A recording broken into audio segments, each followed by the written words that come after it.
So, hello, welcome back to another episode of the Self-Development Tactics Podcast. Today we're gonna go through another book summary. Which one it is gonna be, I don't know. But even though, and I do really want to underline that it is quite the controversial personality, I think Beyond Order by Jordan Peterson might be an interesting read, especially also because the 12 Rules of Life, I have really enjoyed them. And this is kind of the sequel to that. But I'm gonna go through that. It's apparently not that of a long summary. So I am gonna finish it up today, indeed.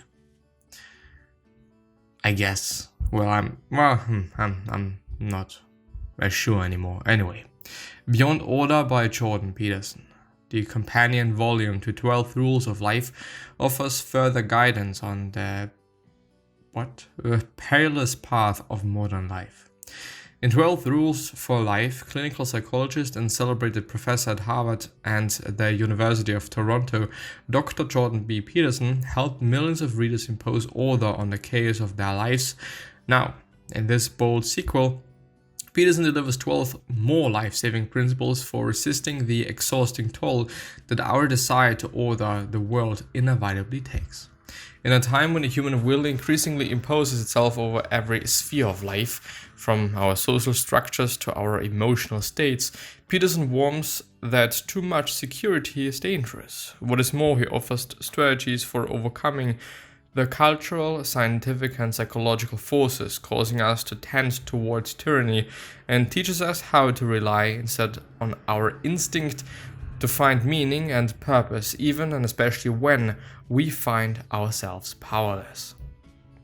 While chaos in excess threatens us with instability and anxiety, unchecked order can petrify us into submission.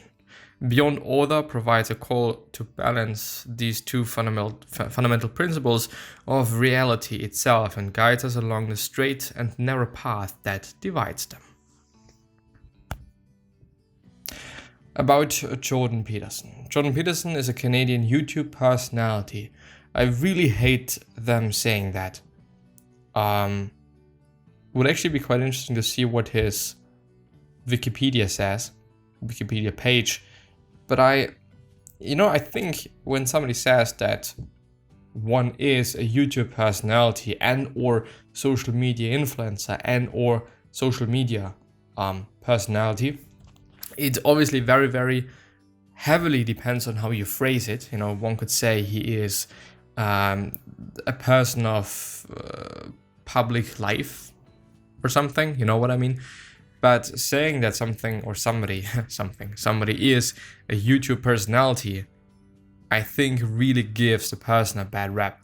Anyway, clinical psychologist and professor of psychology at the University of Toronto, he grew up in the wastelands of northern Alberta. He earned his PhD and postdoctorate in clinical psychology from McGill University before working as professor at Harvard University.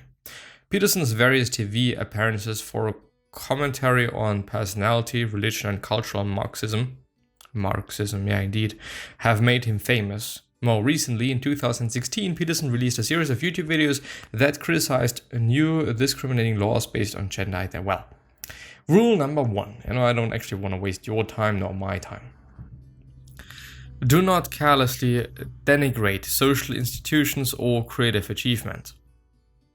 Although Peterson describes himself politically as a British liberal, he is keen to point out that the liberals need to remember that social institutions exist for a reason.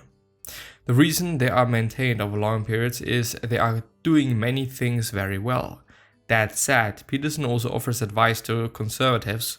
Although social institutions are important, conservatives must also be open to new ideas and ways of thinking.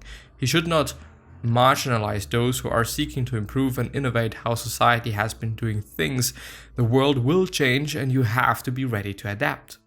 So, Peterson suggests that readers look at successful individuals and creative inventions as inspiration.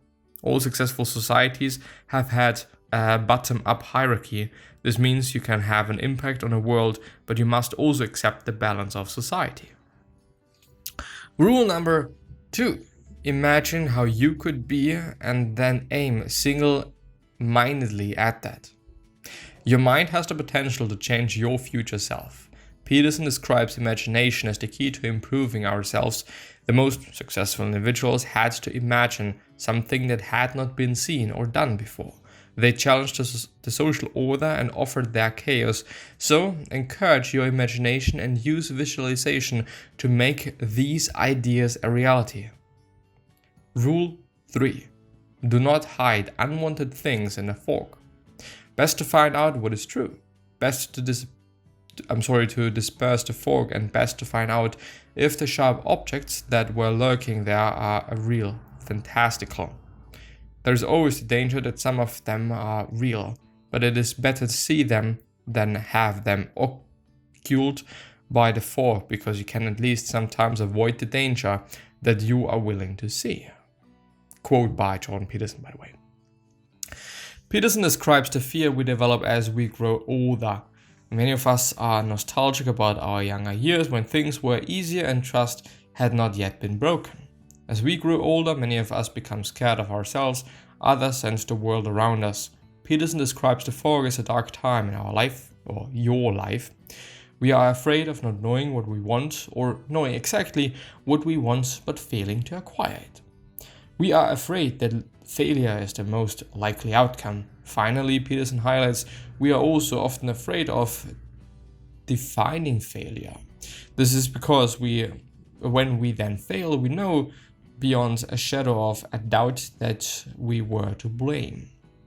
The outcome of these fears is we don't let ourselves know what we want. We are also afraid of letting other people know what we want. This is because we worry the other people will tell us what we want, even though we want to remain ignorant, and B, these people might decide to prevent us from getting what we want and need.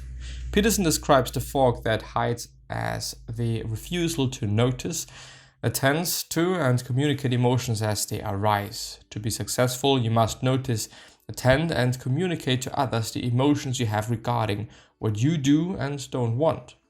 When you can do this, you and your loved ones will help you determine your purpose.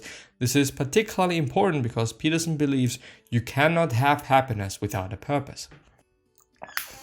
Which, by the way, is something that I really believe in as well. One could exchange purpose with meaning, having a meaning in life. Or I think a purpose creates meaning in life. And this goes back to, at least for me, to Viktor Frankl and his book Man's Search for Meaning, and his story of being in Auschwitz, as far as I know, and trying to survive there. And this is not fun, and it is an incredibly fucked up situation to be in. Rule number 4. Notice that opportunity lurks where responsibility has been abdicated, whatever this fucking means, but I'm gonna look it up. Resign, retire, quit, stand down, step down, bow out. So, notice that opportunity lurks where responsibility has been retired, quit, stand down. Taking responsibility yourself offers you the chance to take advantages of areas where others have abdicated responsibility. That said, more people choose to abdicate responsibility. Peterson uses the example of playing games. People will tend to create more narrow restrictions than the game allows. This means they limit themselves and they are unable to explore all possibilities. So try to break through this usual order in your life and start taking more responsibility. This will create meaningful paths that encourage happiness. And, at my point of view, this is just an overall great thing because, and this kind of ties to a point that he made above, if you are the one to be blamed, if you have the possibility or responsibility, then you can change things and you can do something about it. On the other hand, if you blame something else, if you give responsibility away to something or somebody else, you are unable to do something about it because you have to have this other person or this other thing to act, so that something changes, which is a fucked up position to be in and not great. Rule number 5. Peterson believes that life is too short to be spending time doing what you hate. Although there will be times that you have to overcome challenges, you should not make the active decision to deliberately do what you hate. For example, you must find a career that you enjoy. Work takes up such a significant portion of your time that you should not do a job that you hate. And this is indeed something that I unfortunately experienced. In terms of work, and this is really, really, really unhealthy and not good for you. Because since work indeed does take up so much time, whether it is actually 8 hours of your day, if it is 10 hours of your day, or whatever amount of hours of your week this is going to be, this is taking away energy from you, which you could have used for something that you indeed like, even if the financial outcomes might not be as great, or the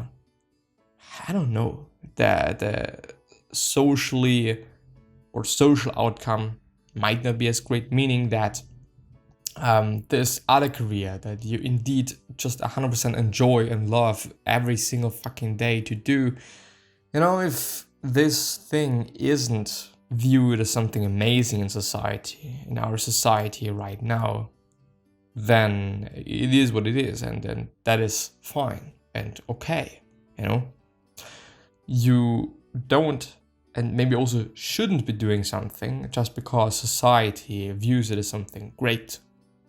It is of course difficult not to do so, because we are all kind of hardwired to have a look at these things and act according to these things, because we just don't want to be outliers.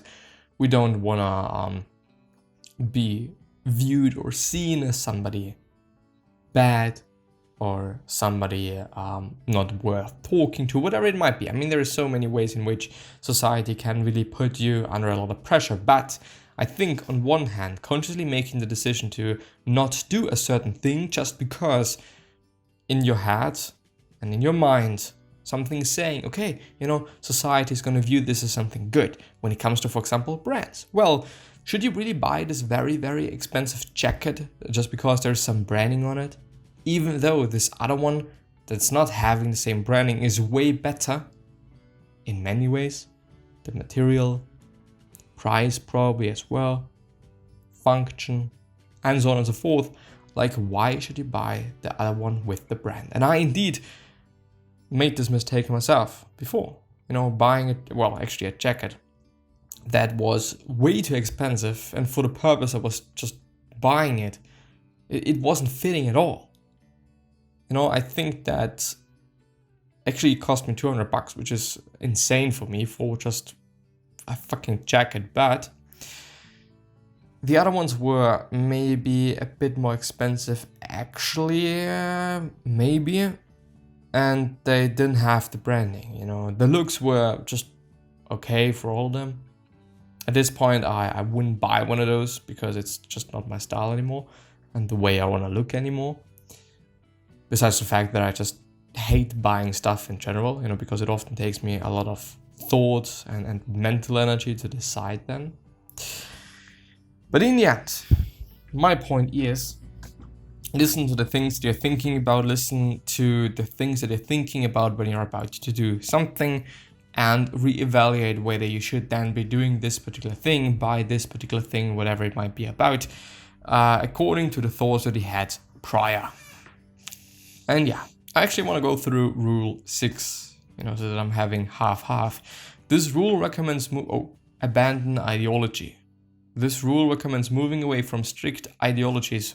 Although we should respect ideas that have stood the test of time, we should not follow them blindly. So we should admire people and ideas, but also challenge them.